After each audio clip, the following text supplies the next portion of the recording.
ఇదేదో అనుకోకండి, ఇది వచ్చేసి రాగి సంగటి, రాయలసీమ ఫేమస్.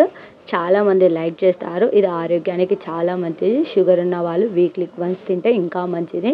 షుగర్ కంట్రోల్ అవుతుంది. చాలా మంచిది ఆరోగ్యానికి. సమ్మర్ స్పెషల్ ఇది వచ్చేసి. ఎంత బాగుందో కదా, చూస్తుంటే నోరూరిపోతుంది. ఎప్పుడెప్పుడు తినేద్దామా అని. ఆ తర్వాత ఇది తింటే 3 పూటలు ఇదే వేసుకొని తినాలనిపిస్తుంది. అంత రుచిగా, అంత టేస్టీగా ఉంది. ఎలా తయారు చేయాలో చూద్దాం. సో ముందుగా కొద్దిగా బియ్యం తీసుకోవాలి.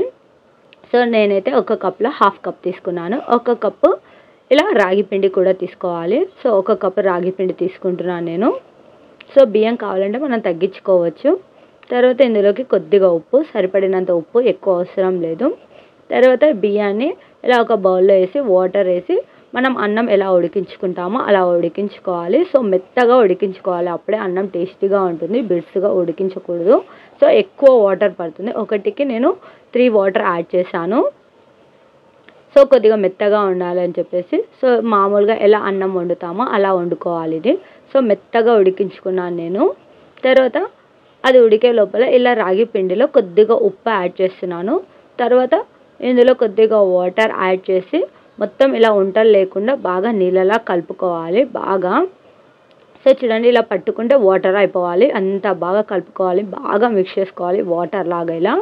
సో ఇది బాగా మిక్స్ చేసి పక్కన పెట్టుకున్నాను నేను. చూడండి ఇలా.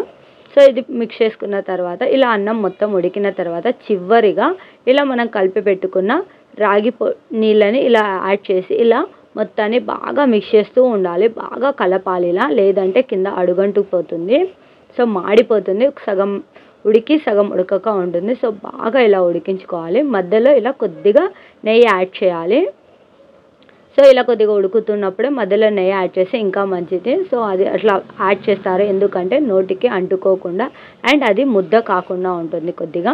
సో ఖచ్చితంగా నెయ్యి యాడ్ చేయాలి. చూడండి, ఇలా ఉడికించే కొద్దీ నీరు మొత్తం ఇలా పీల్చుకొని ఇలా గట్టిగా అవుతూ ఉంటుంది. సో అలా అవుతూ ఉండే కొద్దీ మధ్య మధ్యలో ఇలా బాగా మిక్స్ చేస్తూ ఉండాలి. అప్పుడే రుచిగా ఉంటుంది. చూడండి, అక్కడక్కడ కింద వచ్చేసి అడుగంటిపోతుంది, మాడిపోతుంది. అప్పుడు రుచిగా ఉండదు, తింటుంటే టేస్టీగా ఉండదు. సో కొద్దిగా జాగ్రత్త ఉడికే కొద్దీ అప్పుడప్పుడు ఇలా బాగా మిక్స్ చేస్తూ ఉండాలి.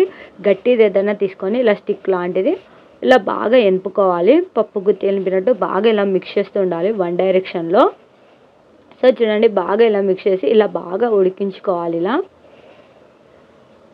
సో అప్పుడప్పుడు అన్నం కూడా మెత్తగా ఉడుకోవచ్చు. కావాలంటే కొద్దిగా అన్నం కూడా తగ్గించుకోవచ్చు. చూడండి, ఇలా నేను అప్పుడప్పుడు ఇలా మిక్స్ చేస్తున్నా కూడా ఆఖరికి కింద అంటుకుంది, మాడిపోతూ ఉంటుంది కొద్దిగా. సో లైట్గా సిమ్లో కొద్దిగా ఇలా చేస్తూ ఉండాలి. చూడండి, ఇలా బాగా మెత్తగా ఉడికించుకోవాలి. సో చివరగా తయారైపోయింది. ఇంకా మనం ఆగుతామా? సో ప్లేట్లోకి సర్వ్ చేశాను. నేనైతే ఎప్పుడెప్పుడు తినేద్దామా అనిపిస్తుంది. తర్వాత ఇది వచ్చేసి సమ్మర్ స్పెషల్ కాబట్టి ఇంకా మార్నింగ్ నుంచి ఇంకా ఈవినింగ్ వరకు ఇదే తినాలనిపిస్తుంది. అంత టేస్టీగా, అంత స్మెల్ కూడా సూపర్గా ఉంది. ఇది ఇలానే రాగి సంగటి కూడా తినొచ్చు. అండ్ ఇందులో కొద్దిగా నెయ్యి యాడ్ చేస్తే ఇంకా రుచిగా ఉంటుంది. నోటికి ఇంకా చాలా టేస్టీగా ఉంటుంది. సో దీంట్లో వచ్చేసి కొద్దిగా నెయ్యి ఎక్కువనే యాడ్ అయిపోతుంది. కావాలంటే ఇలా కూడా తినేయచ్చు. తర్వాత ఇందులోకి ఏదో మర్చిపోయా అనుకున్నాను. సో చింతపండు పచ్చడి. సో చింతపండు పచ్చడి కోసం కొద్దిగా ఎండుమిర్చి, కొద్దిగా కట్ చేసి పెట్టుకున్న ఆనియన్స్, చిన్న పీసెస్గా కట్ చేసుకోవాలి ఆనియన్స్, కొద్దిగా బెల్లము, కొద్దిగా తీపి ఎక్కువ కావాలనుకున్న వాళ్ళు కొద్దిగా బెల్లం యాడ్ చేసుకోవచ్చు. తర్వాత ఒక బౌల్ తీసుకొని కొద్దిగా చింతపండు ఎక్కువనే పడుతుంది, దీనికి తక్కువ పట్టదు. సో ఎక్కువ చింతపండు పడుతుంది.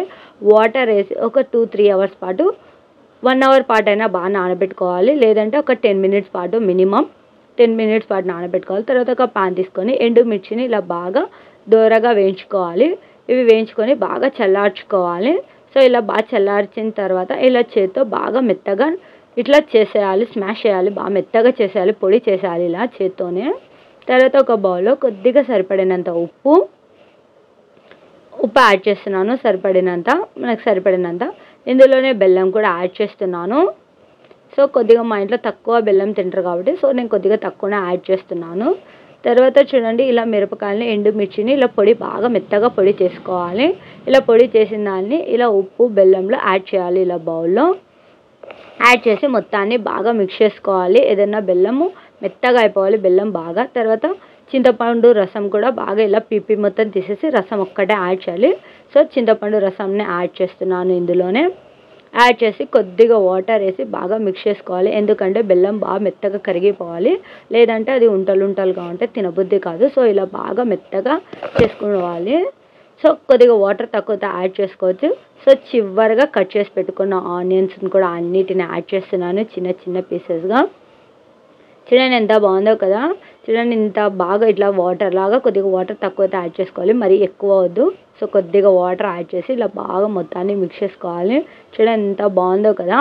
అండ్ రుచి కారం అన్నీ సరిపోయినాయి, టేస్టీగా ఉంది.